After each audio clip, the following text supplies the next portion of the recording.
So what's good, TMG fam? It's your boy Ellen. I'm back with another reaction. How y'all feel? Welcome back to the channel. Salute. Now listen, we're gonna see what type of mysterious and strange and weird discoveries we could check out today, alright? So listen, this video is titled, Drone Makes a Chilling Discovery on Side of a Mountain. No one is supposed to see this, alright?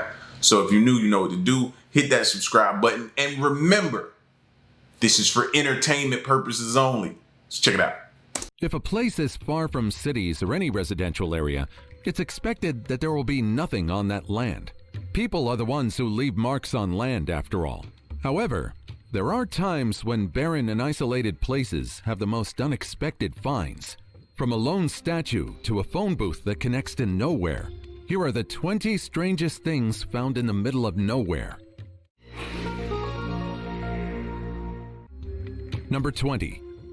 Bust of Lenin.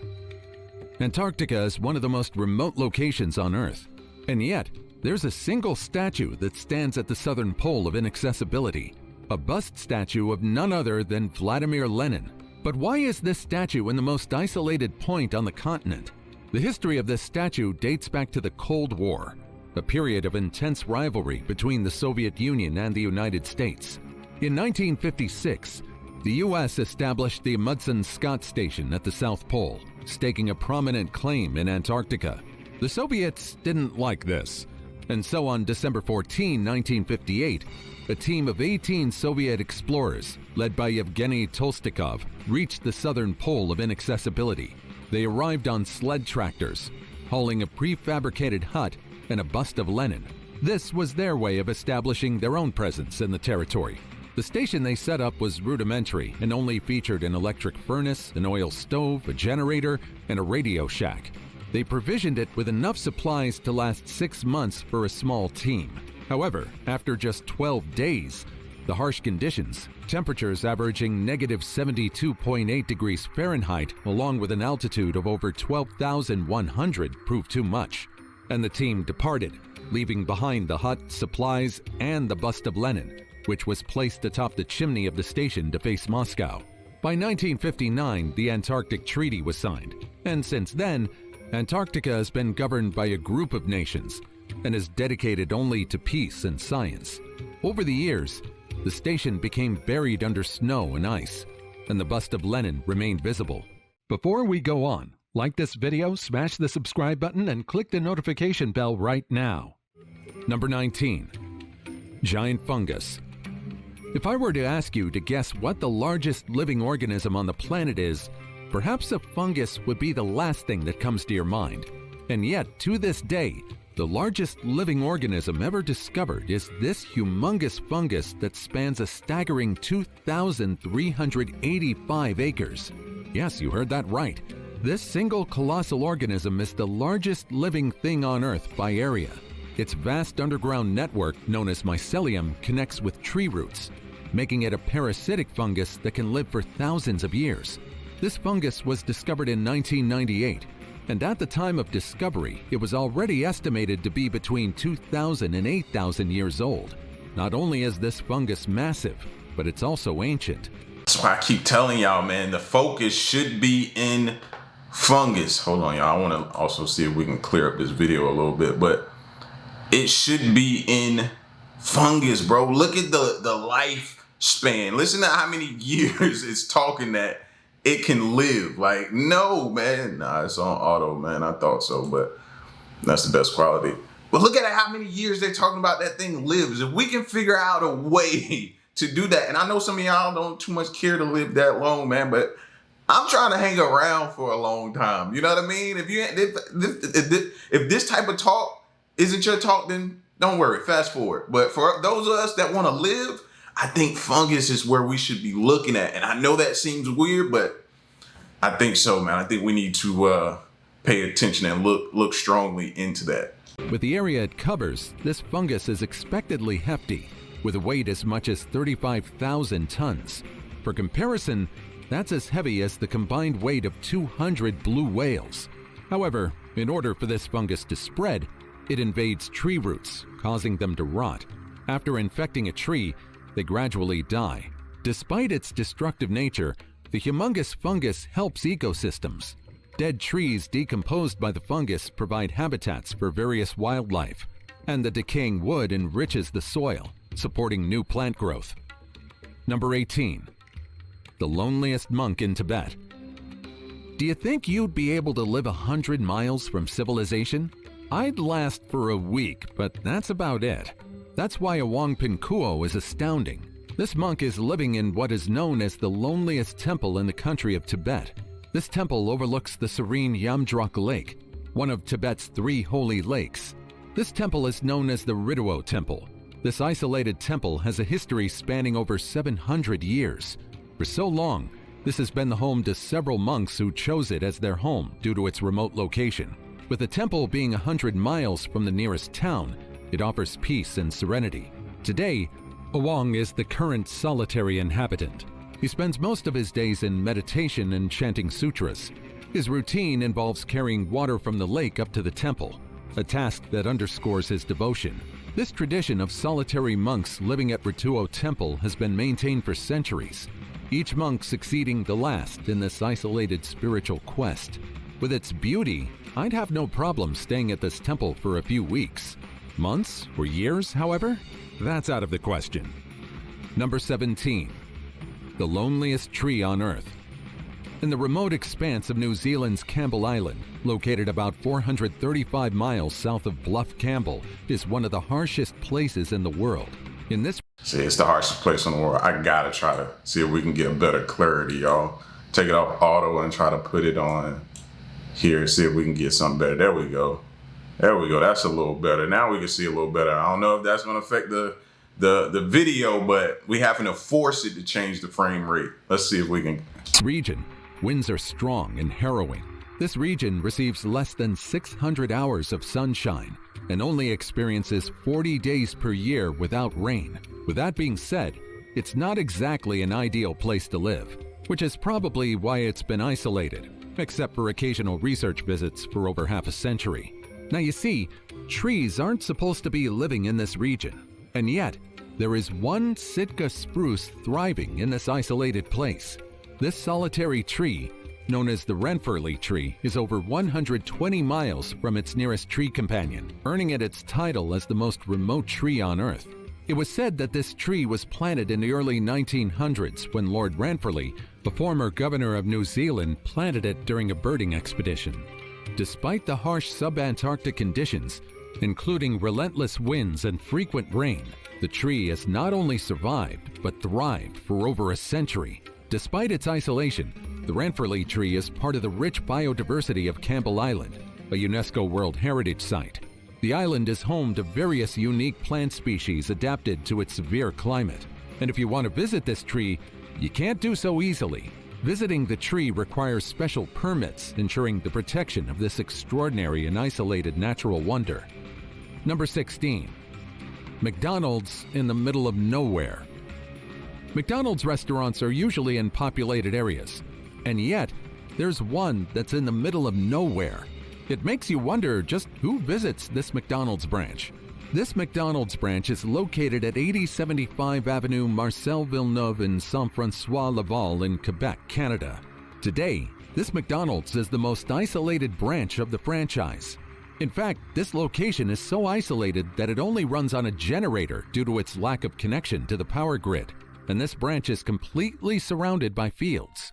Due to its rather unusual location, many began to make their own theories about why this fast food restaurant was built in a not-so-strategic place.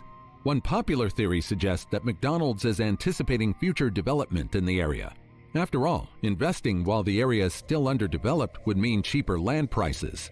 Commenters on social media platforms have pointed out that such strategic placement might indicate upcoming real estate developments, potentially transforming the farmland into a bustling residential area. However, others are skeptical about this theory. I'm the others. I'm skeptical about that theory. Although that's a great theory and all, and it's easy for us to digest. You know, they get there pretty early, establish themselves, get great deals on the land, open a business, and as it grows, they'll already be in place. Great theory in a sense, but I think deeper than that, man. And I'd also be a little skeptical to eat the food. I'd be very skeptical. Middle of nowhere. What could be in that food?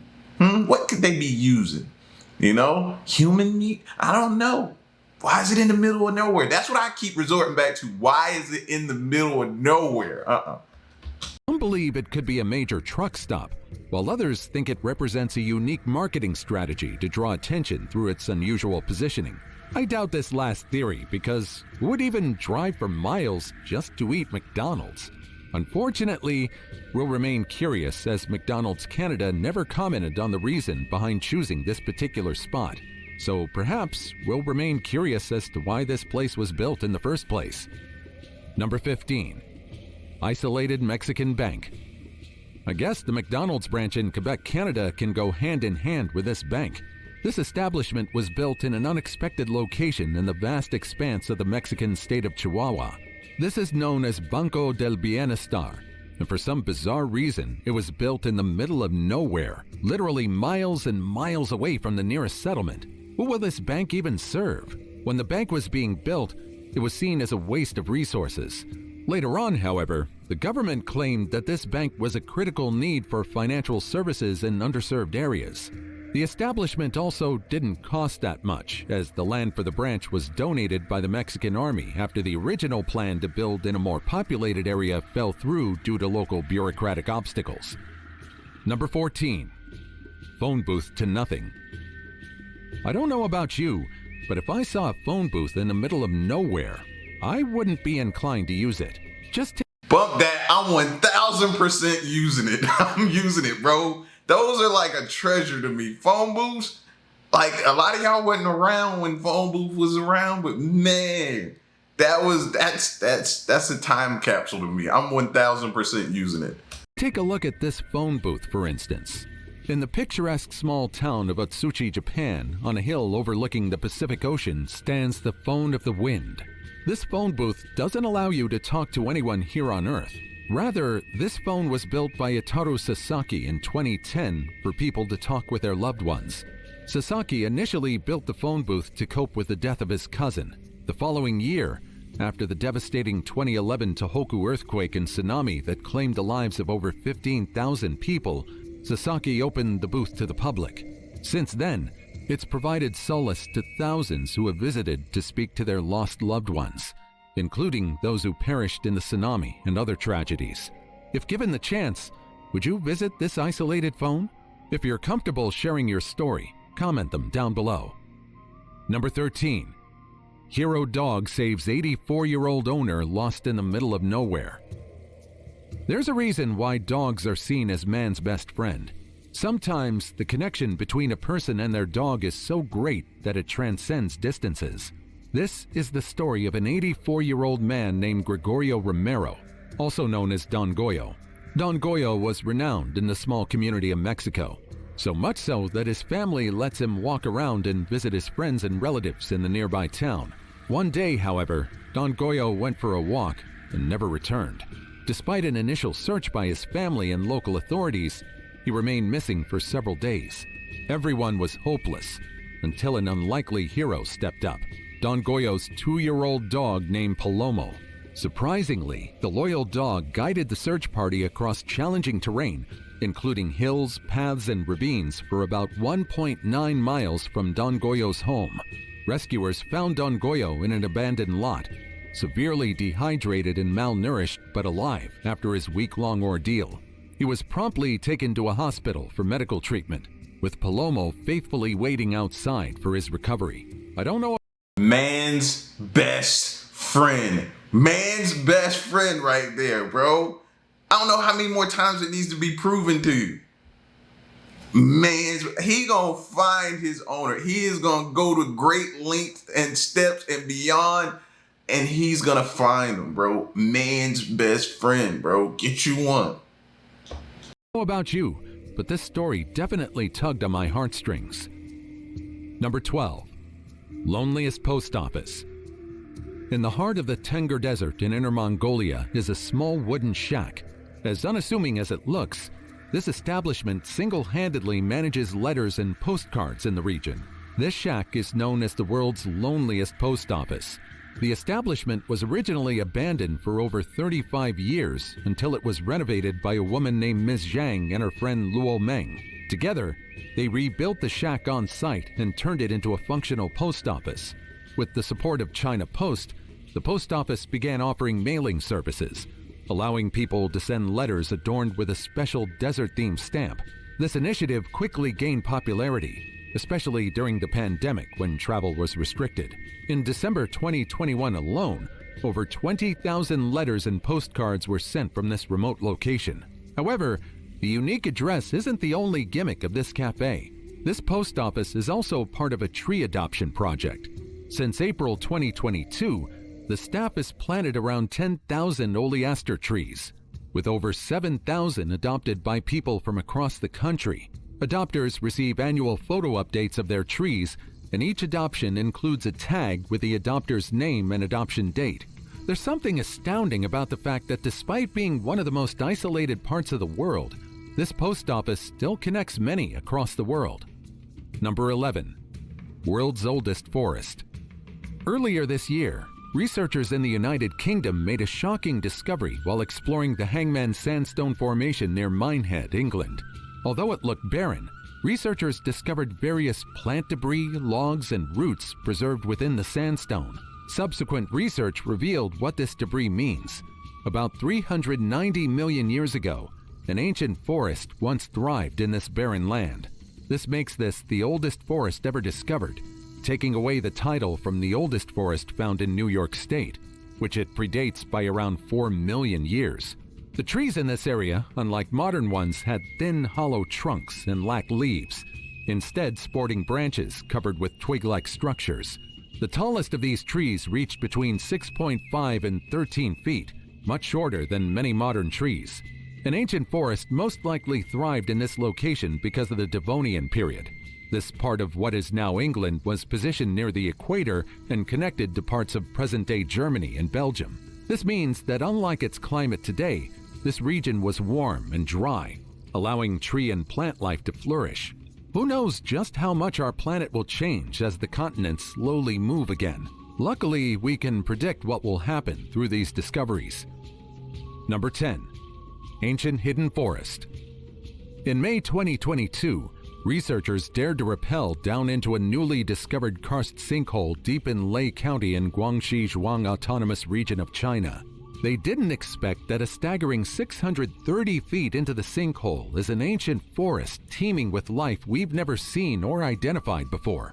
It was given the local name of Tiangkeng of Heavenly Feet, and it measures about 630 feet deep, 1,000 feet long, and 490 feet wide. This karst isn't the only hole in the region, but it's unique as it allowed an ancient forest to thrive within it. The forest is nearly 3 football fields in length, with trees soaring up to 131 feet tall. The dense undergrowth reaches shoulder height, creating a... And just like that, we show up and ruin it. Was anybody else thinking that? It's well preserved until we show up and ruin it. Because once we discover it, it's all downhill from that point, man. Y'all know it's true. I'm just speaking the truth. Y'all know it. A lush, untouched ecosystem that has likely remained undisturbed for millennia. We're yet to identify all living beings in this ecosystem, but more recent research might reveal the secrets of this ancient forest that could have possibly existed for thousands of years already. Number 9. Great white sharks meeting in the middle of nowhere. Several years ago, researchers observed that something odd was happening with great white sharks. For some bizarre reason, they're converging in the middle of nowhere, an area that's now known as the White Shark Cafe. This region is located roughly halfway between California and Hawaii. From December to April, sharks gather in this region, and we're unsure of why exactly they're doing it. Initially, the area appeared to be an oceanic desert, devoid of the rich food sources typically found along coastal waters. However, research revealed that the White Shark Cafe is actually teeming with life. The region is rich in jellyfish, squid, and small fish, which makes this seemingly isolated area an attractive fishing frenzy spot for great whites. Tagging the sharks has confirmed this theory. Satellite tagging and tracking have shown that these sharks engage in unusual behavior while at the White Shark Cafe. They dive in incredibly deep depths of up to 1,500 feet during the day and 650 feet at night. These dives, which can number up to 140 per day for male sharks, suggest that the sharks are either foraging intensively or engaging in mating-related activities. We still don't know what their entire activity entails in the Shark Cafe, but hopefully modern technology will help us observe these creatures better. Number 8. Mass human sacrifice. Archaeologists were exploring near the former Lake Xaltocan in Mexico when they discovered something chilling. Christopher Morehart and his team were using satellite imagery to explore ancient canals and lakes near Teotihuacan, the most prominent city in the area, when they stumbled upon a looted site. This particular site had piles of human skulls, with 1 or 2 vertebrae attached. They kept discovering skulls and bones, and to date, they've discovered over 150 skulls at the site. It was clear that this site was once a place where human sacrifices were offered. Traditionally, such rituals were thought to be confined to major urban centers like Teotihuacan and were often associated with large pyramid structures and state power.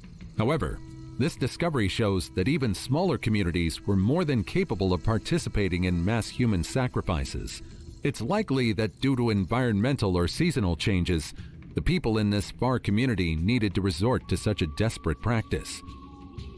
Number 7. Helltown. Helltown, Ohio, officially known as Boston Township, is an eerie abandoned area in Summit County that has become infamous for its haunting legends and ghostly lore. Founded in 1806, what began as a great town soon became nothing but a place of turmoil. Initially, it began in the 1800s when conflicts between Native Americans and European settlers arose. By the mid-20th century, however, Boston Township gained peace until the 1970s, when it became the center of another issue. In 1974, amid rising national concerns about deforestation, President Gerald Ford signed a bill that allowed the National Park Service to expropriate land for the creation of national parks. As a result, the residents of Boston Township were forced to sell their homes to the government, leading to a mass exodus and the abandonment of the town. Many homes were boarded up and left to decay, combined with no trespassing signs. Despite this explanation behind the township's abandonment, other theories continue, with some claiming that there are Satanists in the old township's church. Although none of these claims are confirmed, these myths and conspiracies continue to surround Helltown to this day. Number 6. Prada Marfa. We've seen a McDonald's restaurant in the middle of nowhere. Now we have a Prada store right in the middle of the Texas desert. However, this store wasn't created for patrons. Rather, this store was created by a Scandinavian artist duo named Elm Green and Dragset in 2005 as a work of art. Despite being an art installation, this Prada store still contains luxury goods from Prada's Fall 2005 collection. Now, in case you're curious, the store can be found on Route 90 near the small town of Valentine, about 26 miles northwest of Marfa, Texas. However, if you do visit this location, you'll see that it's already covered with vandalism that came from the early weeks of its establishment. Number 5. Disney River Country. Disney World and Disneyland are popular all over the globe. One of their most popular parks, however, was one that opened in 1976, Disney's River Country, the first water park by the company. It was situated along the shores of Bay Lake near Disney's Fort Wilderness Resort, River County. It featured attractions such as Whoopin' Holler Hollow, Whitewater Rapids, and Bay Cove, which were all huge hits. It's an understatement to say that the River Country was popular. And yet, despite its initial popularity, the park began to decline in the 1990s. By 2001, River Country closed for its annual winter maintenance, but it never reopened. By 2005, Disney officially announced that River Country would be permanently closed. Following its closure, River Country was left to deteriorate, becoming a haven for urban explorers and gaining a cult-like status among Disney fans.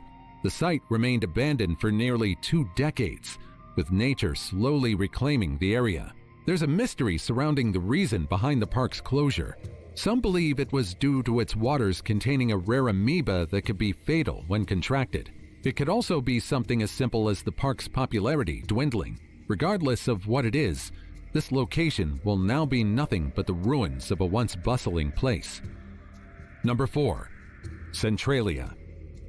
If you've watched that one horror franchise, then it's likely you're familiar with Centralia. This place is located in the heart of Pennsylvania, and it once had a community of over 2,000 residents.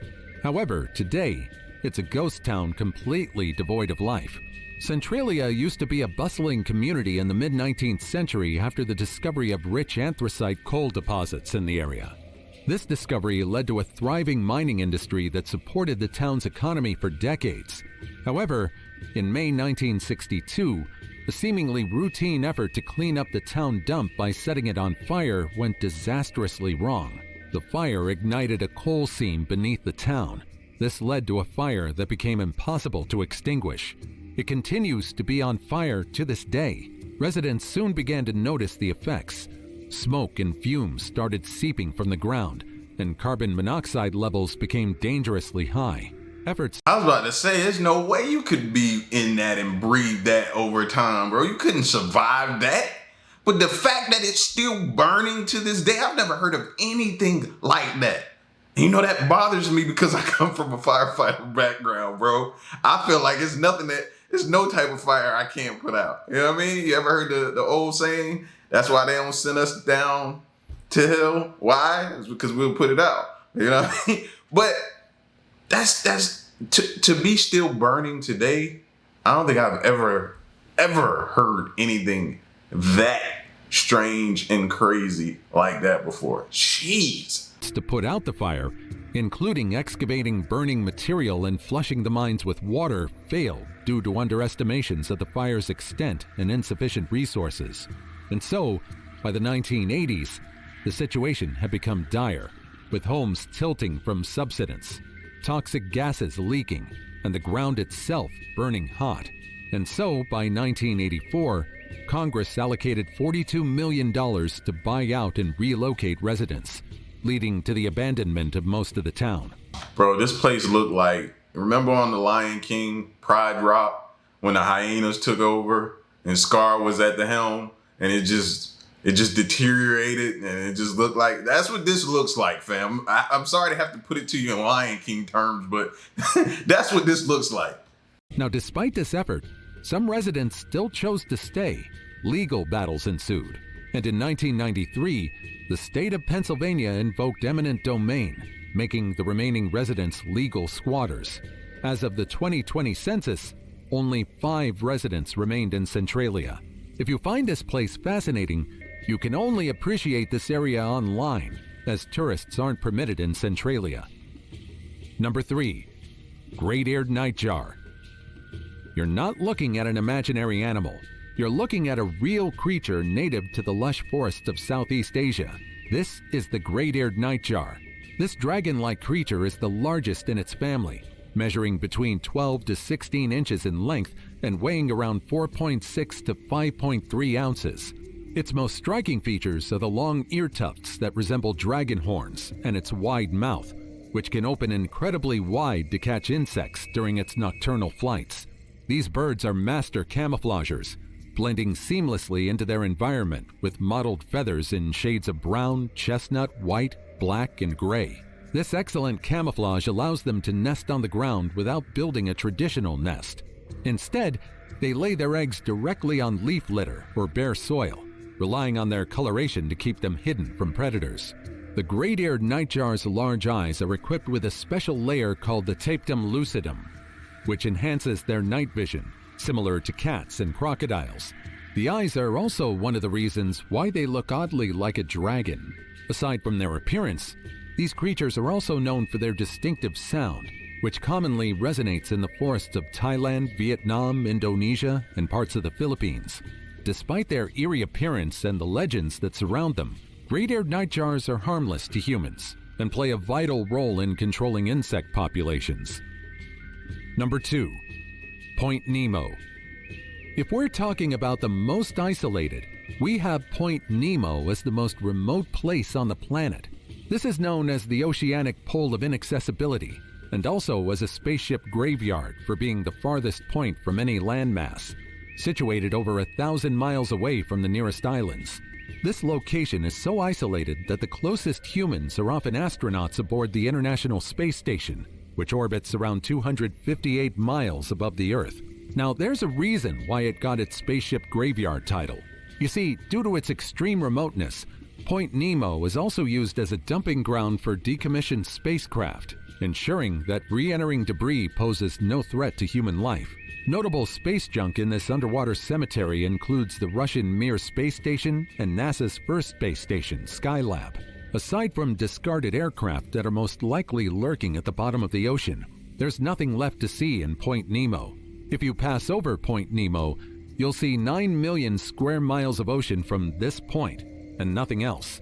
It's devoid of animal and marine life as well, making it not only the most isolated, but also the deadliest spot in the ocean. And now it's time for today's topic. A drone makes a chilling discovery on a mountain.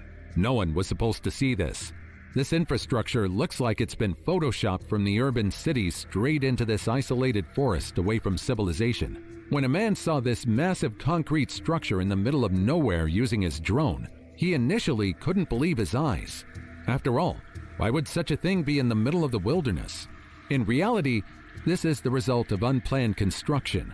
This structure, located in the lush South American jungles, stands between the wilderness, connecting nothing at all. Before it could be finished, the project was abandoned, leaving this supposed massive highway to be reclaimed by nature since the late 1970s. Number 1. Viking Age. One of the most fascinating pieces of history discovered in the Baltic island of Gotland, now in modern-day Sweden, are skulls. Not just ordinary skulls, but cone-shaped skulls. Now, before alien conspiracies get brought up, these skulls are the result of a practice involving tightly wrapping an infant's head with bandages. This gradually shapes the skull into an elongated form. No ETs were involved this time. This technique is believed to have been learned from the nomadic Huns, who introduced it to Europe during their migrations in the 4th and 5th centuries. While modifying skulls is a practice that's growing more and more obsolete today, the modification of the skull was a mark of high status in the past. Evidence of this practice in Gotland is unique within Scandinavia, with modified... Can you imagine? Elongated skulls meant high status, not no jewelry, not no fashion, not no enhancement. The only enhancement is your skull. Like, now, it still remains to be seen what the long-term effects was from that, but just imagine that being the way you establish, you know what I mean? How high of a status that you have. Skulls found in the graves of only 3 women. This suggests that the practice was not widespread, but perhaps limited to a particular family or social group. These modifications were likely used as identifiers among merchants and warriors. To this day, skull modification is still carried out, but there might come a time when this practice will completely cease. When this happens, we only have these archaeological discoveries to remind us about these obsolete practices.